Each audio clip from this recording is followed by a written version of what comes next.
Hey, it's Josh Vergara from Android Authority. What's going on, everybody?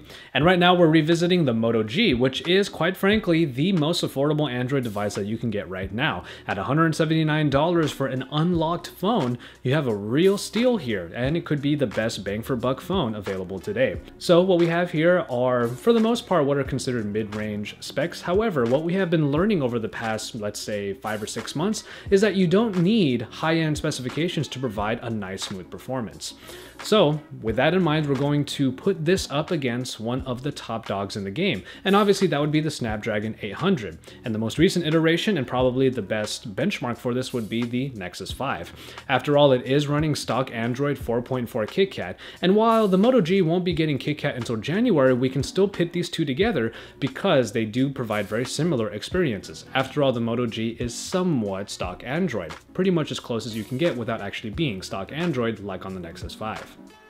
So for the purposes of this test, I had both of the phones turned off and then turned on again, restarted if you will, so that none of the apps that were opened in this test were kept in the background. They were freshly opened from scratch. So here I am restarting either device. I will also say that both of these tests were done on the particular phone separately, not together in the same shot. The reason why is because I wanted to sync up the very time that I press the button for whatever app or whatever function on either device. So what you're seeing here are two shots that are synced together to show you what the speed would be like for either one. Check my Wi-Fi and make sure that I'm connected to it, and there you go. So here is the first test. I had Android Authority already somewhat typed into the browser, so I just got to the browser and we see how long it would take to load. As you can see here, it is actually very comparable, and when I move on to the desktop site version of Android Authority, it does seem to kind of load up about the same amount of time for either phone. However, the Moto G did somewhat get stuck trying to load maybe one or two last elements. However, for the most part, the majority of the page was loaded up about the same time for either one. When it comes to the apps, on the other hand, I did see that the Moto G was just really a smidgen behind the Nexus 5. Now, in very technical terms, the Moto G probably doesn't load everything as fast, but in just what you see on both devices, if you were to use these in the real world, you would see that the Moto G is just a little bit slower than the Nexus 5, but not by so much that you would really notice. Now, that's very impressive. Now here, the same thing goes for Instagram. As I said before, the Moto G just lags right behind the Nexus 5. Lag is probably even too strong of a word. It really is just directly behind it. And finally, here is the loading of Plants vs. Zombies 2.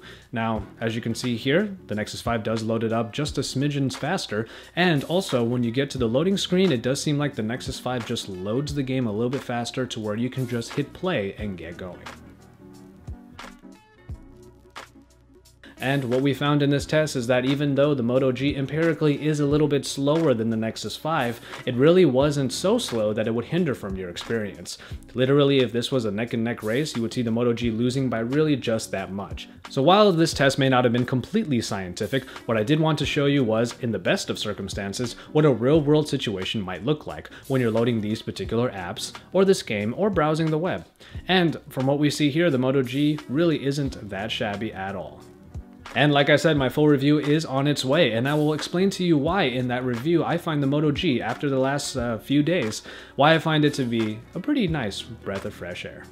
Stay tuned to Android Authority for that and for all of our other coverage. Drop us likes on our videos and subscribe to our channel if you haven't already. And don't forget to follow us on social media. If you want to follow me from time to time, you can find me on Google+ under Joshua Vergara, and of course on Twitter and Instagram under Josh Salutes.